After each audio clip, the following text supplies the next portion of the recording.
이제 오늘부터는 요한복음 15장의 말씀으로 들어갑니다. 누누이 강조하지만 저희 생명의 길교회는 강해 설교로 나아갑니다. 그래서 이 말씀 속에 하나님이 뭐를 저와 여러분에게 가르치시려고 하시는지, 뭘 깨닫게 하시려고 하시는지 좀 하나하나 여러분이 그럼 묵상하며 깨닫는 시간이 되기를 소망합니다. 앞서 13장과 14장을 보면요, 예수님의 마지막 고별 설교가 시작되고 그 가르침이 시작됩니다. 근데 그때 특이한 상황은 제자들이 질문을 한다는 겁니다.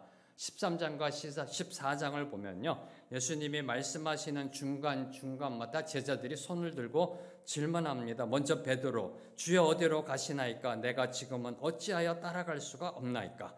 도마, 주께서 어디로 가시는지 우리가 알지 못하거늘 그 길을 어찌 알겠사옵나이까? 빌립, 주여 아버지를 우리에게 보여주옵소서. 가롯 아닌 유다, 주여 어찌하여 자기를 우리에게는 나타내시고 세상에는 아니하려 하시나이까? 제자들이 질문합니다. 자, 이는 주님과 3년을 동고동락하며 주님의 말씀을 직강으로 들은 제자들, 그들이 아직도 주님의 말씀을 제대로 이해하고 있지 못한 모습, 알 것 같은데 모르는, 아는 것 같은데 잘 모르는, 뚫리지 않은 신앙 상태를 암시하고 있는 겁니다. 3년을 주님을 따라다니며 하나님의 아들이신 메시아의 말씀을 직강으로 들었습니다. 그런데 3년 동안 보여주시고 가르쳐주신 그것을 이제 마지막으로 정리하며 다락방 강화가 시작되는데 제자들마다 손을 들고 질문하는 겁니다. 무슨 뜻일까요?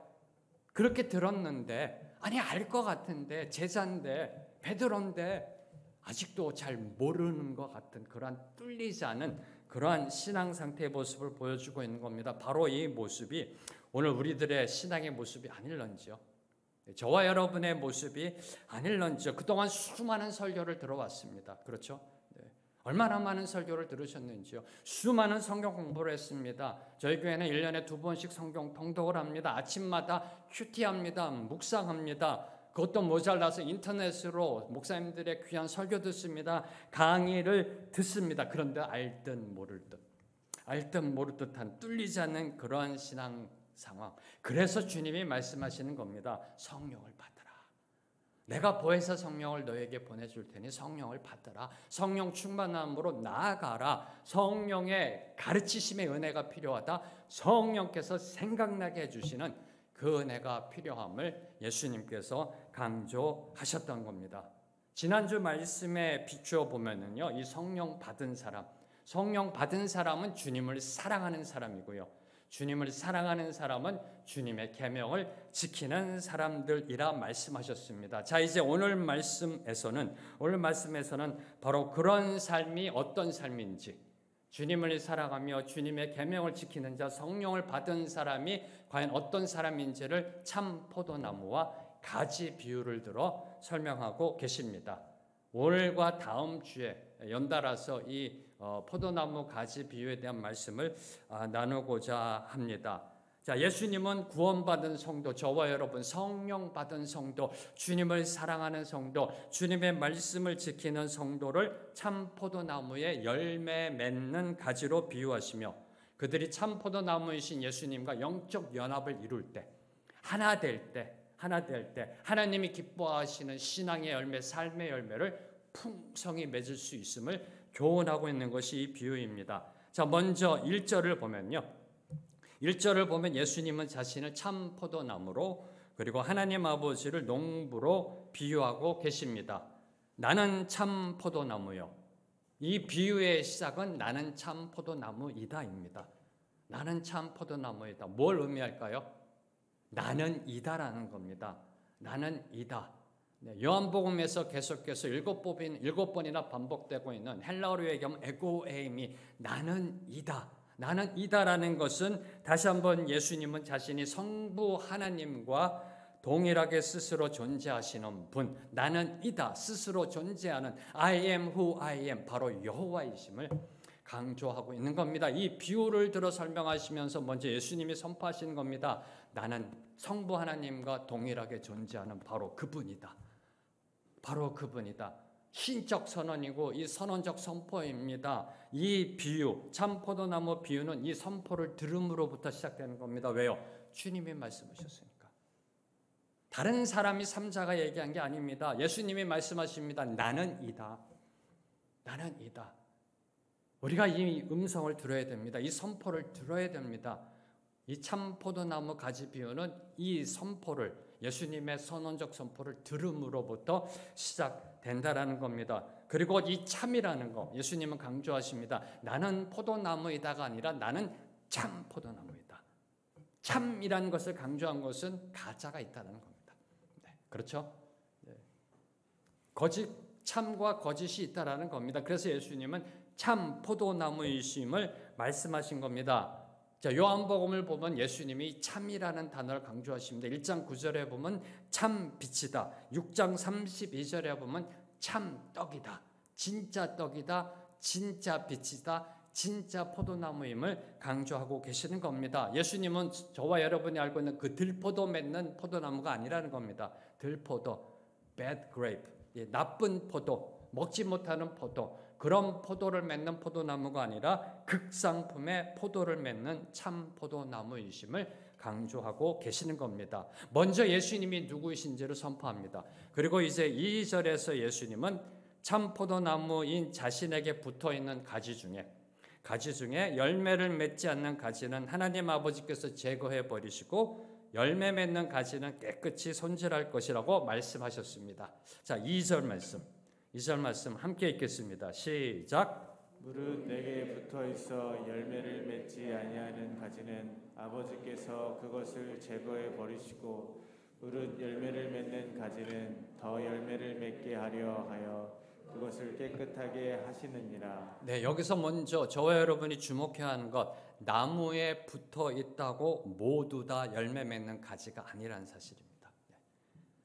나무에 붙어 있다고 해서 모두가, 그 가지가 모두가 열매 맺는 가지가 아니라는 사실입니다. 2절에 보면은 내게 붙어 있어 열매를 맺지 아니하는 가지가 있다라는 겁니다. 나무에는 붙어 있는데 가지인데 열매를 맺지 아니하는 가지가 있다라는 겁니다. 그런 가지는 하나님이 제거해 버리신다. 그런 가지는 하나님이 제거해 버리신다라고 예수님이 말씀하셨습니다. 자, 그러면 그 가지는 누구를 가리키는 걸까요? 누구를 가리키는 걸까요? 5절을 보면은 예수님은 이렇게 말씀하십니다. 나는 포도나무요, 너희는 가지라. 제자들을 향해 지금 말씀하고 계시는 겁니다. 나는 포도나무요, 너희는 가지다 라고 말씀하시는 것보다 가지는 예수님을 따라다니는 제자들, 예수님의 말씀을 듣는 제자들, 소위 말하면 교회에 나오는 사람들을 지칭하고 있는 겁니다. 이로 볼 때 예수님의 제자들 중에 하나님께서 제거해 버리시는 사람도 있다라는 것을 암시하는 겁니다. 나는 포도나무여 너희는 가지다. 가지는 예수님을 따라다니는 제자들. 이 제자들 중에서 하나님이 제거해 버리시는 사람도 있다라는 겁니다. 누구처럼요? 가룟 유다처럼. 네. 바로 그러한 가지가 있음을 말씀하고 있는 겁니다. 다시 말해 크리스천이라 불린다 할지라도, 성도라 불린다 할지라도, 교회 다닌다 할지라도, 예수님을 주라 부른다 할지라도 다 구원받은 것은 아니라는 사실입니다. 참으로 두려운 그 말씀입니다. 하나님이 원하시는 신앙의 열매를 맺지 아니하면 6절의 말씀처럼 밖에 버려지는 심판, 불에 던져지는 그 심판을 당할 수밖에 없음을 말씀하고 계시는 겁니다. 자, 이는 우리가 신앙의 열매를 맺어야 구원받을 수 있다는 게 아닙니다. 우리의 구원의 조건이 신앙의 열매를 맺어야 한다는 것이 아닙니다. 자, 이 부분을 우리 가지의 정체성으로 한번 생각해 보겠습니다. 자, 가지가 무엇인가요? 가지의 본질적 사명은 과연 무엇인가요? 가지란 무엇인가요? 그죠? 그저 줄기에 붙어 있으면 되는가요? 줄기에 붙어 있으면 자기 할 일 다 하는 건가요? 가지란, 그것도 참 포도나무에 붙어 있는 가지란 열매를 맺어야 그 역할을 다 하는 거란 겁니다.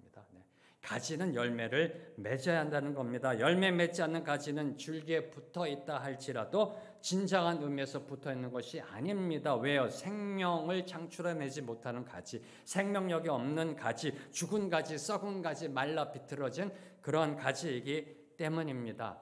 자, 가지가 열매를 맺지 아니하고 줄기에 붙어 있기만 하면 오히려 열매 맺는 다른 가지에 피해만 입힐 뿐입니다. 그래서 농부는 열매 맺지 않은 가지를 가차없이 제거해 버리는 겁니다. 마찬가지로 영적 농부이신 하나님께서 성도라 불리는 사람들, 성도라 불리며 교회 공동체 안에 머물러 있는 사람들, 교회 나오는 사람들 중에 신앙의 열매를 맺지 않은 자들을 제거해 버리시는 겁니다. 여기까지 저는 묵상하면서요, 뭔가 불편했어요. 뭔가 힘들더라고요. 아니 그래도 그렇지, 기독교가 뭔가요? 사랑의 종교 아닌가요? 용납의 종교 아닌가요? 오래 참음의 종교 아닌가요? 은혜의 종교 아닌가요? 자비의 종교 아닌가요? 이건 좀 심한 거 아닌가? 좀 다독거리고 권면하고 좀 일으켜 세우고 그래서 열매 맺게 이끌고 가야지 아예 그 가지를 제거해 버린다? 그것도 목사, 성도가 아니라 하나님 아버지께서 사랑의 하나님이 뭔가 걸리더라고요. 뭔가 좀 걸리더라고요. 좀 이 기독교의 정신, 사랑의 정신과 좀 이율배반적인 것이 아닌가라는 생각이 들더라고요. 그러면서 이 말씀을 다시 한번 묵상하면서 깨달은 것이 여기서 예수님이 제자들에게 강조하고자 하신 것은요, 참된 성도, 주님을 사랑하는 성도, 주님의 계명을 지키는 성도, 주님의 말씀대로 살아가는 성도는 삶의 열매를 맺게 되어 있다는 겁니다. 이걸 강조하고자 하신 겁니다. 성령 받은 사람, 구원받은 사람은 신앙의 열매를 반드시 맺게 되어 있다는 겁니다. 다시 말해 성도됨은 그 삶의 열매로 알 수 있다는 겁니다. 저와 여러분이 어떻게 구원받았는지 아실런지 이건 영적 문제인데, 그렇죠? 뭐 하나님이 지금 이렇게 이마에다가 탁 뭐라도 찍게 하셔가지고 드러나면 모르는데, 영적인 문제입니다. 저와 여러분이 구원받은 걸 어떻게 증명하려는지요? 삶으로 증거한다는 겁니다. 삶의 열매로 알 수 있다는 겁니다. 그래서 2절을 여러분이 다시 한번 잘 보세요. 열매 맺지 못함이 아니에요. 열매 맺지 아니함이에요. 잘 보세요. 2절을요. 물은 내게 붙어서 열매를 맺지 못하는 가지가 아니라 열매를 맺지 아니하는 가지. 열매를 맺지 아니하는 가지라는 겁니다. 가짜가 아닌 진짜 포도나무. 포도나무에 문제가 있는 게 아닙니다. 참 포도나무이신 예수님께 붙어 있으면서 열매를 맺지 아니하는 가지는 겉으로는 성도인 체하면서 실상은 세속적이고 정욕적으로 살아가는 거짓 성도를 의미합니다. 교회는 나옵니다. 교회는 나오는데 열매를 맺지 아니한다라는 것은 그 삶의 중심에 복음이 없는 겁니다. 예수 그리스도께서 아니 계시는 겁니다. 하나님을 바라보지 않고 세상을 바라보는 무늬만 크리스천인 겁니다. 신앙인이 아니라 종교인, 신앙생활을 하는 것이 아니라 종교생활, 취미로 종교생활하는 그런 삶을 이야기하는 겁니다. 입만 무성하여 주님께 저주받은 무화과나무를 상징하는 겁니다. 열매 맺지 아니하는 가지. 자, 그러면 참된 가지, 성도가 맺어야 할 열매는 과연 무엇일까요? 네, 저와 여러분이 맺어야 될 열매가 무엇일까요? 네, 딱 떠오르는 게 성령의 열매죠. 네, 저희 교회 주신 또 다른 축복, 아침 새벽 기도마다 존 스토트 목사님의 기도로 나아가잖아요. 맨 마지막이 성령님이 오늘 우리를 충만하게 해주셔서 성령의 열매, 사랑, 희락, 화평, 오래 참음, 자비, 양선, 충성, 온유, 절제의 열매를 맺게 하여 주시옵소서. 익어가게 하여 주시옵소서. 이 열매. 그렇죠? 그런데 이 성령의 열매보다 우선적으로 저와 여러분이 맺어야 할 열매가 있다는 겁니다. 참된 가지, 성도가 맺어야 할 열매는 무엇인가? 성령의 열매. 그런데 그 성령의 열매보다 먼저 맺어야 할 열매가 있다는 겁니다. 마태복음 3장 8절 말씀 함께 선포합니다. 시작. 그러므로 회개에 합당한 열매를 맺고 삶의 회개함이 없이 맺혀지는 열매는요, 불량 열매입니다. 나쁜 열매입니다. 쓸모없는 열매입니다. 버려지는 열매고 덜 익고 벌레 먹고 썩고 곰팡이 피고 해를 입히는 열매. 삶의 회개함이 없이 맺혀지는 열매는 가시 같은 열매, 남을 찌르는 열매, 해를 입히는 그러한 열매로 나아가게 된다는 겁니다. 그래서 주님께서는, 하나님의 말씀은 저와 여러분에게 먼저 회개의 열매를 맺어라. 그 다음에 성령의 열매로 나아가는 것임을 말씀하고 계시는 겁니다. 먼저 우리의 삶에 회개가 일어나야 합니다. 회개하여 거룩해지고 정결해져야 합니다. 깨끗해져야 합니다. 그래야 우리 마음밭이 옥토밭이 되는 겁니다. 회개함의 열매를 맺는다는 것은 우리의 마음밭이 옥토밭이 되는 겁니다. 그 옥토밭에서 자라는 열매야말로 주님이 기뻐하시는 열매가 된다는 겁니다. 세상에 덕이 되는 열매가 되고 소망이 되는 열매가 되고 사람이 먹고 싶어하는 열매가 되는 겁니다. 그런 열매를 맺는 사람들 주위에는 늘 항상 사람들이 모여들게 되어 있습니다.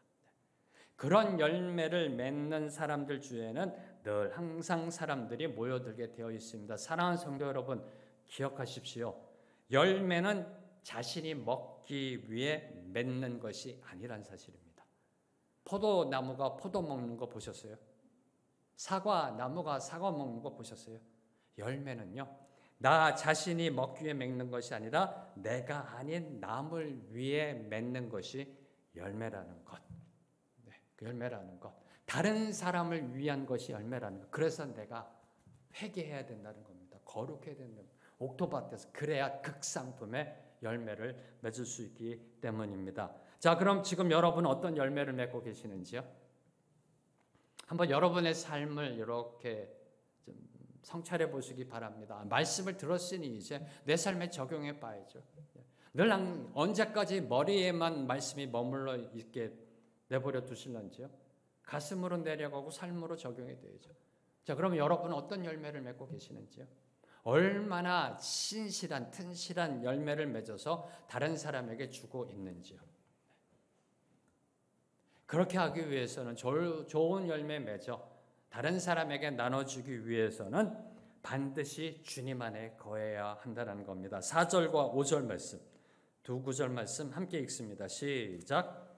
내 안에 거하라. 나도 너희 안에 거하리라. 가지가 포도나무에 붙어있지 아니하면 스스로 열매를 맺을 수 없음같이 너희도 내 안에 있지 아니하면 그러하리라. 나는 포도나무요 너희는 가지라. 그가 내 안에 내가 그 안에 거하면 사람이 열매를 많이 맺나니 나를 떠나서는 너희가 아무것도 할 수 없습니다. 주님이 선포하시며 강조하시며 촉구하십니다. 내 안에 거하라. 내 안에 거하라.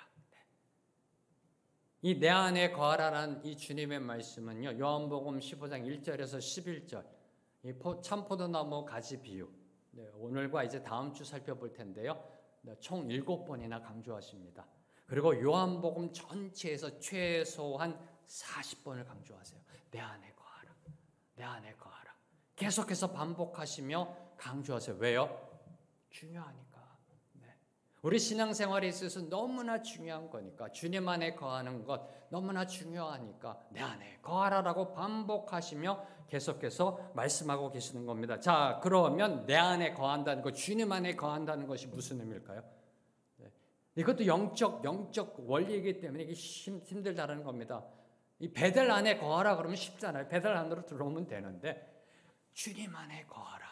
이걸 알아야 거할 수 있죠. 내 안에 거하라라고 말씀하셨습니다. 그러면 주님 안에 거한다는 것은 무슨 의미일까요? 자, 첫째, 주님 안에 거한다라는 것은 한마디로 in Christ. 네. in Christ. 사도 바울 신학에서 in Christ, 그리스도 안에. 네. in Christ를 이야기하고 있는 겁니다. 사실 그리스도인이라는 것도요, 그리스도 안에 있는 사람이란 뜻입니다. 크리스찬이라는 것도요, in Christ란 뜻입니다. 그리스도 안에 거하는 사람이란 뜻입니다. 자, 이는 나라는 1인칭의 존재가 단순히 그리스도 안에 있다라는 말이 아닙니다.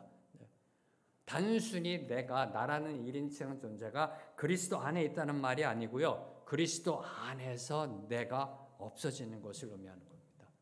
In Christ는 주님 안에 거한다는 것은 나라는 1인칭, 내가 그리스도 안에서 없어지는 것을 의미하는 겁니다. 내가 없어지고 자기 부인, 자기 부정, 내가 없어지고 내 안에 그리스도께서 사신 대로 예수님의 삶을 살아가는 것. 그래서 사도 바울께서는 갈라디아서 2장 20절에서 다음과 같이 고백합니다. 자막 띄워주시고요. 그가 모든 사람을 대신하여 죽으심은 살아있는 자들로 하여금 다시는 그들 자신을 위하여 살지 않고 내가 그리스도와 함께 십자가에 못 박혔나니 그런즉 이제는 내가 산 것이 아니요 오직 내 안에 그리스도께서 사신 것이다 라고 선포하는 겁니다. 이제는 내가 산 것이 아니요 오직 내 안에 그리스도께서 사신 것이다. 내가 사는 것이 아니라 그리스도께서 사신, 이게 바로 주 안에 거하는 겁니다. 그러므로 고린도후서 5장 15절 그가 모든 사람을 대신하여 죽으시면 살아있는 자들로 하여금 다시는 그들 자신을 위하여 살지 않고 저와 여러분을 위하여 살지 않고 오직 그들을 대신하여 죽었다가 다시 살아나신 이 예수를 위하여 살게 하려 함이라. 이게 주 안에 거하는 겁니다. 이게 주 안에 거한다라는 의미입니다.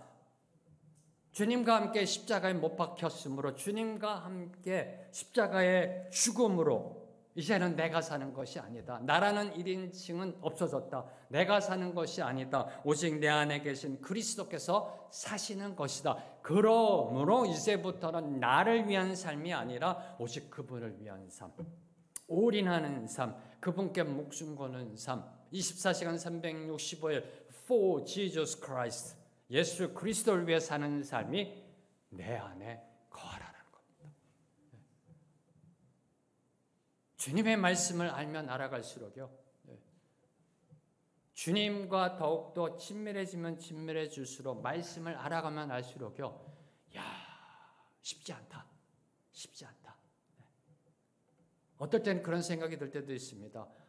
하나님 왜 나로 하여금 목사가 되게 하셔서, 신학자가 되게 하셔서 성경 말씀 이렇게 알게 하고 분석하게 하고 그냥 일반 성도로 그냥 이렇게 했으면 좋았을 텐데, 알면 알수록요 성도답게 산다는 것이 정말 힘듭니다. 제대로 신앙생활 한다는 게 힘듭니다. 내 안에 거하라라고 주님은 명령하셨습니다. 저와 여러분은 주님 안에 거해야 합니다. 근데 거한다는 게 뭐라고요? 이제는 내가 사는 것이 아니에요. 내 안에 계신 그리스도께서 사신 것이다. 그래서 나를 위한 삶이 아니라 not for me, but for him, Jesus Christ. 그를 위해 24시간 365일 살아가야 한다는 겁니다. 쉬우세요? 목사인 저부터 고백합니다. 어렵습니다. 정말 힘듭니다. 그래서 어떤 고백이 나와야 돼요? 주님, I am nothing, I am nobody. 이 고백이 나와야 한다는 거예요. 알면 알수록 너무 힘들어요. 신앙생활도 내가 정말 어떻게 할 수가 없어요. 그러면서 점점 주님 앞에 무릎 꿇게 됩니다. 점점. 내가 목사인데, 내가 신학자인데, 말씀을 연구하는데, 좀 아는데, 헬라어도 아는데, 히브리어도 아는데, 점점 so what? 그게 뭔데? 하면서 점점 무릎 꿇게 돼요. 점점 말씀을 알고요, 그분과 가까워질수록 무릎 꿇게 돼요. 점점 내 자신이요, 아무것도 할 수 없다라는 거예요. 주님께서 저를 그렇게 이끌고 가세요. 그러면서 완전히 엎어지며 I am nobody, I am nothing, I cannot do anything 이라는 고백이 나올 때, 그때 in Christ 할 수 있는 거예요. 그때 in Christ 할 수 있는 거예요. 이게 주님 안에 거한다는 뜻입니다. 자, 두 번째로, 수학에서요, 수학을 볼 때 두 개의 집합. 여러분 초등학교, 국민학교 시절, 중학교 시절 한번 이렇게 회상해 보세요. 수학 선생님께서 집합을 이야기할 때 두 개의 집합, A 집합과 B 집합이 같을 때 어떻게 설명하셨나요?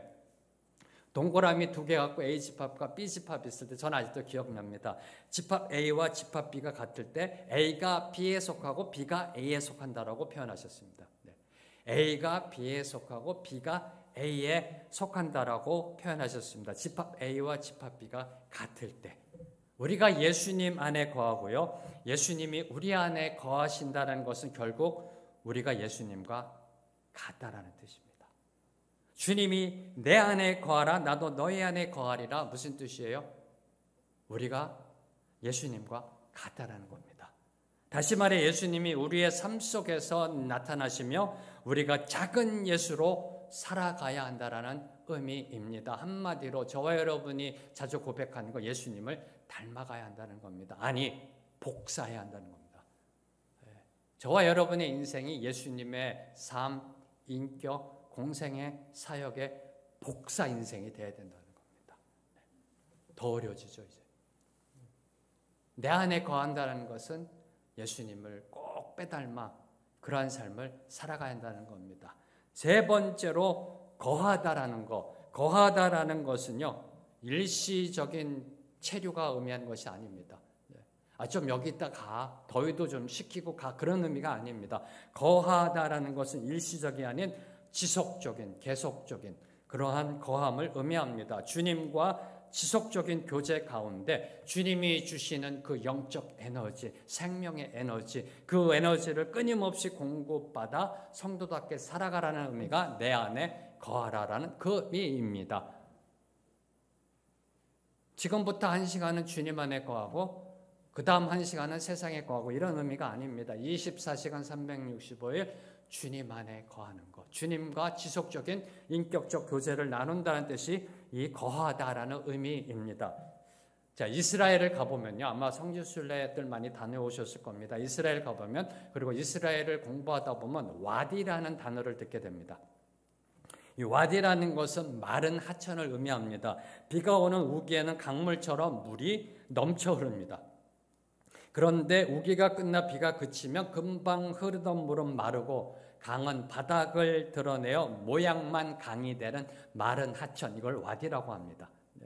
그래서 이스라엘을 여러분이 건기 때 가게 되면요, 이렇게 모양만, 하천의 모양만 나와 있는 그러한 그 하천들을 많이 보게 됩니다. 저는 늘 항상 이 와디를 생각할 때마다요, 우리의 신앙의 모습이 오버랩됩니다. 이 와디를 생각할 때마다 늘 항상 신앙의 모습이 오버랩됩니다. 우리가 주님 안에 온전히 거하지 못할 때, 주님 안에 온전히 거하지 못할 때 우리의 삶의 모습, 신앙의 모습이 이 와디와 같을 때가 많이 있다라는 사실입니다. 주님을 뜨겁게 사랑하여 눈물로 기도하며 손들고 찬송하던 흔적이 있습니다. 우리의 삶 속에, 우리의 인생 속에 가슴을 설매며 말씀을 사모하던 흔적이 있습니다. 눈물로 기도하며 손을 흔들어 찬양하던 그런 흔적은 있습니다. 낮은 마음으로 섬겼던 흔적이 있습니다. 원수를 사랑했던 흔적이 있습니다. 아까운 줄 모르고 나누어졌던 흔적이 있습니다. 그런데 문제는 지금 그저 흔적만 남아있다는 겁니다. 우리의 삶 속에, 우리의 신앙 속에 은혜의 강물은 말라버리고요, 은혜의 강물은 말라버리고 바닥은 쩍쩍 갈라지는 때가 우리의 삶 속에 계속해서 반복적으로 일어난다라는 겁니다. 일전에 제가 설교했던 링반대롱, 링반대롱, 그런 때가 일어난다라는 겁니다. 혹시 사랑하는 성도 여러분, 지금 삶의 기쁨이 사라지고 짜증이 나시는지요? 주님께로 돌아가십시오. 매사에 힘이 없고 우울하신지요? 관계 속에 갈등과 다툼과 분열이 있는지요? 주님께로 돌아가십시오. 교회 나와도 예배를 드려도 감격과 감사가 없는지요? 감사의 눈물이 없는지요? 찬양을 해도 가슴에 뜨거움이 없는지요? 주님께로 돌아가십시오. 흔적은 있는데 그 흔적에 은혜의 강물이 흘러가게 해야 된다는 겁니다. 우리 인생의 모든 문제 해결의 비결은 주님께로 돌아가 주님 안에 거하는 겁니다. 우리가 있어야 할 것은 주님 안, in Christ입니다. 왜요? 그것이 우리의 영적 본적이고 영적 원적이기 때문에 in Christ, 그분 안에 거할 때, 주님 안에 거할 때 생수의 강이 흘러 넘칠 줄로 믿습니다. 흔적만 남은 이 인생의 와디에 하나님이 주시는 생수의 강이 흘러 넘쳐야 합니다. 이게 거하다란 뜻입니다. 이게 거하다란 뜻입니다. 자, 그러면 우리가 주님 안에 거해야만 하는 이유가 뭘까요? 자, 거한다라는 거 앞서 3가지를 의미했습니다. 그렇게 해야만 하는 이유, 그렇게 해야만 하는 이유가 뭘까요? 아니, 그렇게 거함으로 인해서 일어나는 일이 뭘까요? 주님이 주시는 축복이 뭘까요? 왜 우리가 거해야 하는지요? 이에 대해서 오늘 말씀 특히 3가지를 강조하고 계십니다. 첫째, 5절에 보면은, 5절을 다시 보면은, 그가 내 안에 내가 그 안에 거하면 사람이 열매를 맺나니, 아니요, 많이 맺나니, 열매를 많이 맺나니. 이 부분입니다. 왜 거해야만 하는지. 자, 거하다라는 것은 이제는 내가 사는 것이 아니요, 내 안에 계신 예수 그리스도께서 사시는 것이다. 그분을 위해 살아가는 것. 거하다라는 것은 주님을 닮아가는 것. 거하다라는 것은 24시간 365일 주님과 친밀함의 인격적 교제로 나아가 인생의 생수의 강이 흘러넘치는 삶. 그렇게 거할 때 주어지는 것. 열매를 많이 맺나니. 열매 맺는 삶은 예수님 안에 거하는 삶입니다. 그런데 주목해야 될 것, 그저 열매 맺는 것이 아니라 더 많이 열매 맺는 것.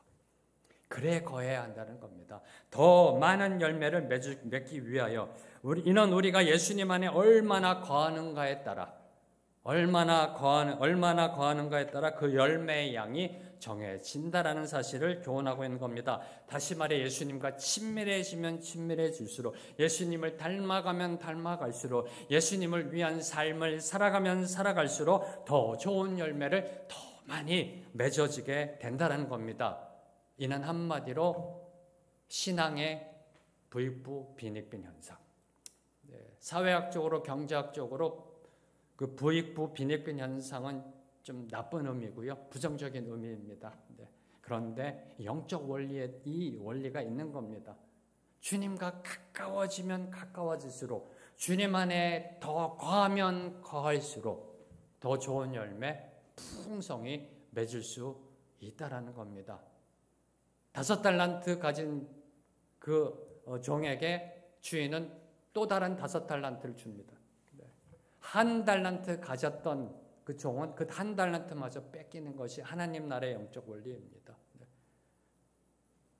이 부익부 빈익빈 현상, 더 많이 주님 안에 거하는 사람에게 더 많은 열매가 맺혀진다는 겁니다. 여기서 저와 여러분이 주목하는 것, 열매 맺는 것도 내가 하는 것이 아니라는 겁니다. 이 부분이 늘 항상 걸려 넘어지는 거예요. 이 부분을 놓치면 이제 교만해지는 겁니다. 처음에는 실한 열매 맺다가 교만해져 가지고요, 불량 열매, 나쁜 열매를 맺힐 수도 있게 되는 겁니다. 열매 맺는 건 내가 하는 겁니다. 내가 하는 것이 아니라는 겁니다. 스스로 열매 맺을 수 없음을 4절에서 주님은 강조하고 계십니다. 5절 다시 한번 읽으면, 그가 내 안에 내가 그 안에 거하면, 저와 여러분이 예수님 안에 거하면, 아니요, 하나가 더 필요해요. 그분이 내 안에 거하면, 내가 그 안에 거하면 사람이 열매를 많이 맺나니. 주님이 우리 안에 거하심으로 우리가 신앙의 열매를 맺을 수 있는 겁니다. 가지는 나무로부터 영양과 수분을 공급받아야 열매를 맺을 수 있습니다. 마찬가지로 저와 여러분, 우리 안에 내주하고 계시는 그리스도의 영, 하나님의 영, 성령의 이끌림을 받아야 신앙의 열매를 제대로 맺을 수 있다는 겁니다. 기억하십시오. 열매는 절대로 우리는 맺을 수 없다. 우리 안에 내주하고 계시는 성령께서 역사하실 때, 그래서 성령의 열매라고 하는 겁니다. 자, 그 다음으로 우리가 주님 안에 거할 때 어떠한 일이 일어나는가? 왜 우리가 주님 안에 거해야 되는가? 2절 말씀 다시 한번 보시면, 더 열매를 맺게 하려 하여 그것을 깨끗하게 하시느니라. 주님 안에 거하면 더 많은 열매를 맺습니다. 거하면 거할수록 더 많은 열매를 맺게 하기 위하여 그것을 깨끗하게 하신다. 하나님이 깨끗하게 하신다라는 겁니다. 주님 안에 거하면 거할수록, 주님을 사랑하면 사랑할수록 하나님은 우리로 하여금 더 많은 열매를 맺게 하시고, 그렇게 하시려고 조치를 취하십니다. 주님 안에 거하면 거할수록 더 많은 열매를 맺습니다. 그 더 많은 열매를 맺게 하기 위해서 하나님이 조치를 취하십니다. 그 조치가 바로 깨끗게 하심. 깨끗게 하심이라는 겁니다. 여기서 깨끗하게 하다라는 것은 가지치기 하다, 정결하게 하다, 다듬다, 정리하다라는 뜻이 있습니다. 포도원 농부가 실한 가지를요, 다듬거나 가지치기 하듯 하나님의 열매를 내는 성도들을 하나님이 가지치고 다듬고 정결하게 하십니다. 그래서 아픈 겁니다.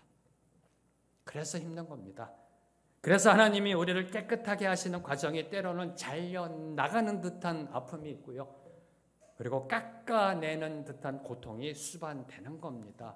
깨끗하게 하시기 때문에, 가지치시기 때문에, 다듬기 때문에. 자, 우리가 주님 안에 거하며 열매를 더 많이 맺는다는 것 축복입니다. 그렇죠? 주님 안에 거한다는 것도 축복인데요, 거함으로써 더 많은 열매 맺는다는 것 축복입니다. 이거는 영적 팩트입니다. 그런데 기억해야 될 것, 하나님이 깨끗하게 하시는 연단 없이는 더 많은 열매를 맺을 수 없다는 사실. 하나님이 저와 여러분을 깨끗하게 하시는 그 연단 없이는 더 많은 열매를 맺을 수 없다라는 사실입니다. 앞서 말씀드린 회개에 합당한 열매를 맺기 위해서는 하나님의 조치가 필요하다라는 겁니다. 그래서 우리 인생 가운데 하나님이 주시는 시련과 고난의 연단이 닥쳐올 때 원망하고 불평해서는 안 된다는 겁니다. 다시 강조합니다. 하나님이 우리를 깨끗하게 하시는 시련과 고통과 고난과 연단, 저와 여러분이 지은 죄로 인해서 초래되는 시련과 고난이 아니라 죄를 지어서 그에 대한 대가로 주어지는 고난이 아니라 저와 여러분이 주님 안에 거하면 거할수록 신앙생활하면 더 잘하려고 애쓰면 애쓸수록 하나님이 저와 여러분을 더 들어 사용하시기 위해서 연단시키십니다. 그냥 냅두면 교만해질 수 있으니까. 아니, 우리의 삶 속에서 늘 항상 회개에 합당한 열매를 맺어야 되니까 하나님이 조치를 취하십니다. 깨끗하게 하시고 가지치시고 다듬고 귀하게 또 다듬고 쳐내고. 그러니까 아픈 거예요. 그래서 저와 여러분을 깨끗게 하시려고 시련과 고난과 연단을 주실 때 절대 불평하고 원망하지 마십시오. 인내하고 감사하며 욥과 같이 선포하며 고백해야 될 줄로 믿습니다. 욥기 23장 10절 말씀, 그가 나를 단련하신 후에는 내가 정금같이 나으리라. 얼마나 놀라운 고백을런지요. 아시잖아요. 욥이 얼마나 크나큰 시련 속에 있었는지. 그때 욥은 고백합니다. 하나님이 나를 단련하신 후에는 내가 정금같이 되어 나으리라. 자, 그럼 우리 믿는 자들, 참된 가지, 성도들은 무엇을 통해 깨끗해지나요? 무엇을 통해 깨끗해지나요? 자, 하나님께서는 더 많은 열매를 맺기 위해서 실한 가지, 참된 가지를 깨끗하게 하신다라고 말씀하셨습니다. 자, 그러면은 무엇으로 저와 여러분이 깨끗해지나요? 시련과 고난으로 깨끗해지나요? 아니요. 시련과 고난, 주님이 주신 시련과 고난, 그 고통은요, 우리를 깨끗함으로 인도하는 거예요. 시련과 고난이라는 욕조대 안으로 우리를 집어넣는 겁니다. 시련과 고난 없으면 절대 저와 여러분 그 안으로 안 들어가요. 우리를 씻는 그 욕조대 안으로 안 들어간다는 겁니다. 시련과 고난은 저와 여러분이 씻을 수 있는 욕조대 안으로 인도하는 거룩한 도구예요. 시련 당하니까, 고통 당하니까, 아프니까 주님 앞에 나와 새벽 기도하며 무릎 꿇게 되는 겁니다. 주님의 말씀 더 듣게 되는 겁니다. 찬양하게 되는 겁니다. 주님 찾게 되는 겁니다. 시련과 고난이 저와 여러분을 씻을 수 있는 욕조대로 이끄는 겁니다. 자, 그러면 우리를 씻는 영적 비누는 무엇인가요? 무엇으로 깨끗해지나요? 인격 수양? 마음 수견? 도덕 함량? 경건 훈련? 3절 말씀 보면 주님이 이렇게 말씀하십니다. 내가 일러준 말로 이미 깨끗하여졌으니. 말씀이라는 겁니다. 오직 주님의 말씀으로만 우리가 깨끗해질 수 있습니다. 자, 만물보다 거짓되고 심히 부패한 우리 그 인간의 마음을 깨끗하게 할 수 있는 것, 만물보다 거짓되고 심히 부패한 인간의 마음을 깨끗하게 할 수 있는 것은 오직 하나, 진리의 영, 참된 영, 진리의 영이신 성령께서 감동하심으로 기록된 말씀. 이거밖에 없습니다. 거짓은 오직 진리로만 잡을 수가 있는 겁니다. 만물보다 거짓되고 심히 부패한 우리 인간의 마음을 깨끗하게 할 수 있는 것은요, 진리, 절대 진리, 그 진리의 영이신 성령의 감동함으로 쓰여진 하나님의 말씀밖에 없는 겁니다. 그래서 사도 바울께서는 디모데전서 4장 5절과 에베소서 5장 26절에 다음과 같이 선포하십니다. 하나님의 말씀과 기도로 거룩하여집니다. 말씀으로 거룩해진다.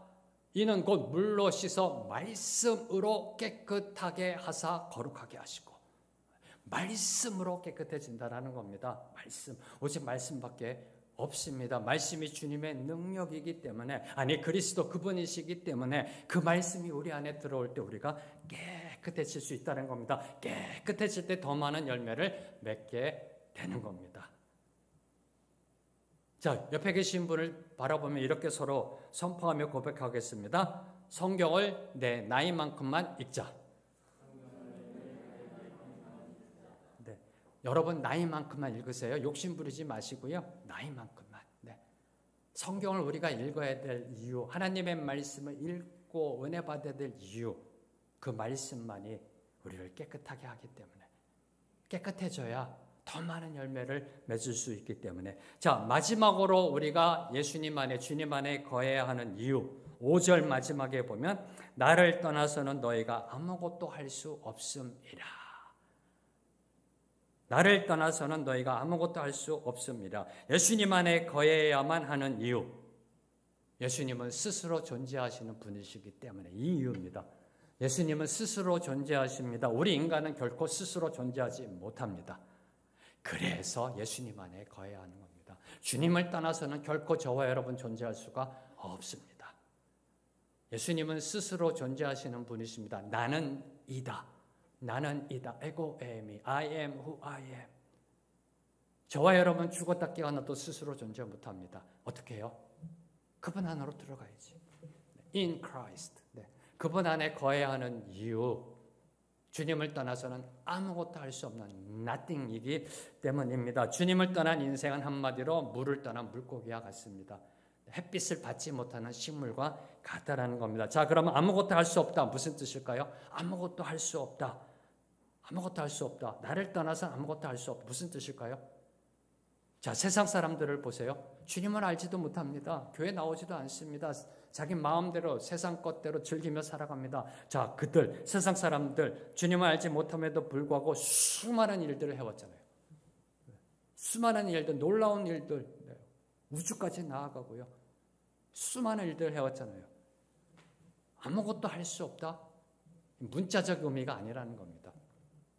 그럼 문자 그대로 아무것도 할 수 없다는 의미가 아니라 문맥상 열매 맺을 수 없다라는 겁니다. 열매 맺을 수 없다. 삶의 아름다움이 없다라는 말씀입니다. 삶의 향기가 없다라는 말씀입니다. 삶의 인격과 품격의 존귀함이 없다라는 말씀입니다. 자, 이는 줄기에서 절단된 가지는 밖에 던져져서 말라 죽게 되듯이 예수가 없는 그 인생은 제 아무리 세상 일을 많이 해도요, 성공해도요, 출세해도요, 세상적으로 성공해도 그저 허무하고 허망할 뿐임을 교훈하고 있는 겁니다. 네. 아무것도 아니라는 겁니다. 허탈한 겁니다. 남아있는 거는 nothing이라는 겁니다. 허무하다는 것은 한마디로 삶의 만족이 없다라는 말입니다. 열매 맺지 않으니 그 어떤 만족도 누릴 수 없습니다. 아니, 세상 것들을 추구함 속에는 만족이 없다라는 겁니다. 자족함의 감사가 없다라는 뜻입니다. 왜요? 더 가지려는 욕심이 있기 때문에. 네. 인간의 본질적 타락한 본성은요, 더 가지려는 욕심, 탐욕이 끊임없이 일어납니다. 네. 끊임없이 일어납니다.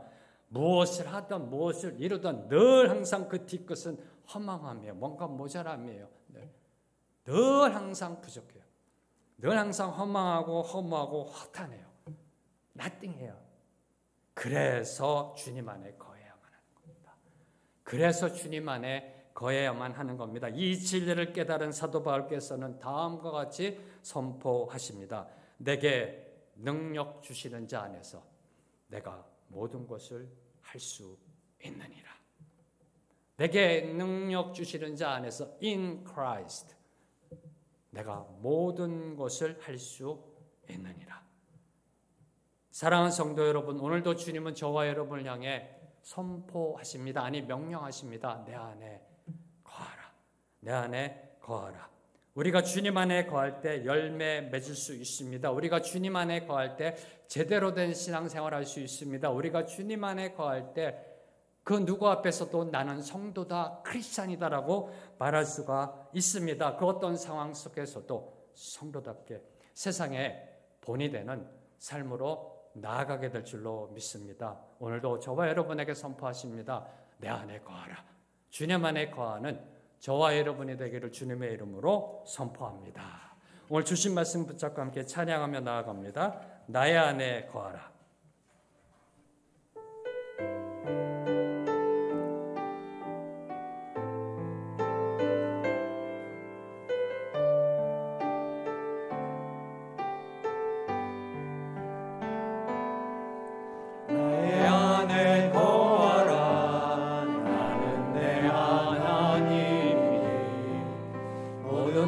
환난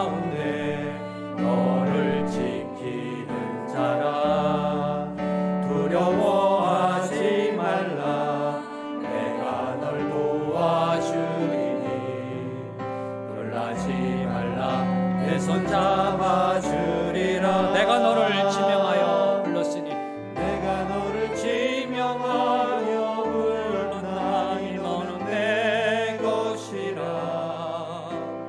내 것이라. 너의 하나님이라.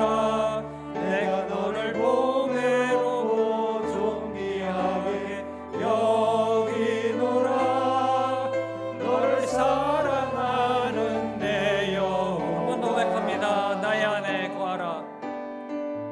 나의 안에 거하라. 나는 내 하나님. 모든 환난 가운데 모든 환난 가운데 너를 지키는 자라. 너를 지키는 자. 두려워하지 말라. 두려워하지 말라. 내가 널 도와주리니 널 도와주리니. 놀라지 말라. 놀라지 내 손 잡아주리니 내 손 잡아주리라. 내가 너를 지명하여 불렀나니 내가 너를 지명하여 불렀나니 너는 내 것이라. 내 것이라. 내 것이라. 너의 하나님이라. 내가 너를 보배로고 존귀하게 여기노라. 너를 사랑하는 내 영혼. 내가 너를 지명하여 불렀나니 내가 너를 지명하여 불렀나니 너는 내 주님 감사합니다. 것이라. 감사합니다. 내 것이라. 너의 하나님이라. 내가 너를 보배롭고 존귀하게 여기노라. 너를 사랑하는 내 여호와. 나는 하나님을 나는 하나님을 예배하는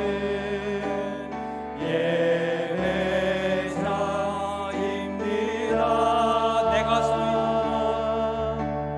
내가 서 있는 곳 어디서나 하나님을 예배합니다.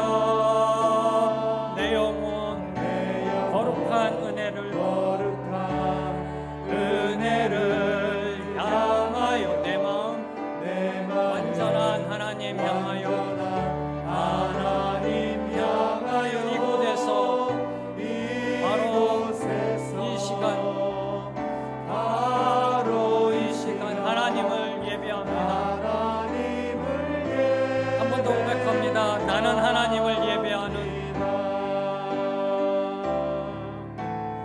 나는 하나님을 예배하는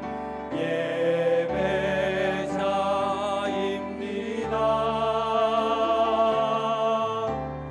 내가 서 있는 곳 어디서나 하나님을 예배합니다. 내 영혼 거룩한 은혜를 향하여 내 마음 완전한 하나님 향하여 이곳에서 바로 이 시간 하나님을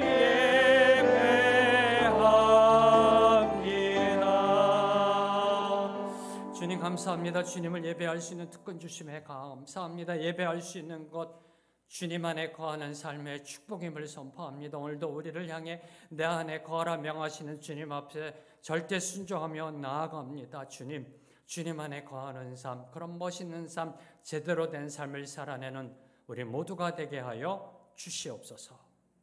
예수님의 이름으로 기도합니다. 아멘.